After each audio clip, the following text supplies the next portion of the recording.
ആസിഫ് അലിയെ രമേശ് നാരായണൻ അപമാനിച്ചോ? സംഗീത സംവിധായകനെതിരെ രൂക്ഷവിമർശനം. നടൻ ആസിഫ് അലിയെ അപമാനിച്ചെന്ന് ആരോപിച്ച് സംഗീത സംവിധായകൻ പണ്ഡിറ്റ് രമേശ് നാരായണരെ സോഷ്യൽ മീഡിയയിൽ കടുത്ത പ്രതിഷേധം. എം.ടി. വാസുദേവൻ നായരുടെ 9 കഥകളെ അടിസ്ഥാനമാക്കി ഒരുങ്ങുന്ന ചലച്ചിത്ര സമാഹാരമായ മനോരഥങ്ങളുടെ ട്രെയിലർ ലോഞ്ച് ചടങ്ങിനെയായിരുന്നു സംഭവം. പരിപാടിയിൽ പങ്കെടുത്ത രമേശ് നാരായണൻ പുരസ്കാരം സമ്മാനിക്കാൻ സംഘാടകർ ആസിഫ് അലിയെയായിരുന്നു ക്ഷണിച്ചത്. എന്നാൽ ആസിഫ് അലിയിൽ നിന്ന് രമേശ് നാരായണൻ പുരസ്കാരം സ്വീകരിച്ചില്ലെന്നാണ് ആരോപണം. പകരം സംവിധായകൻ ജയരാജിനെ വിളിച്ചുവരുത്തി ആസിഫിന്റെ കയ്യിൽ നിന്ന് പുരസ്കാരമെടുത്ത് ജയരാജിന് കൈമാറി.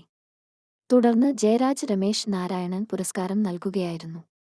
പുരസ്കാരം സ്വീകരിക്കുന്നതുപോയിട്ട് ആസിഫ് അലിയോട് സംസാരിക്കാനോ അദ്ദേഹത്തെ അഭിവാദ്യം ചെയ്യാനോ രമേശ് നാരായണൻ തയ്യാറായില്ലെന്നാണ് ആരോപണം. സംഭവത്തിന്റെ വീഡിയോ പുറത്തുവന്നതിന് പിന്നാലെ രൂക്ഷ വിമർശനമാണ് രമേശ് നാരായണരെ ഉയരുന്നത്. മോശം പെരുമാറ്റമാണ് രമേശ് നാരായണിൽ നിന്ന് ഉണ്ടായതെന്നും മാപ്പ് പറയണമെന്നുമാണ് സോഷ്യൽ മീഡിയ ആവശ്യപ്പെട്ടത്. സംഭവത്തിൽ ആസിഫ് അലിയോ രമേശ് നാരായണനോ ഇതുവരെ പ്രതികരിച്ചിട്ടില്ല.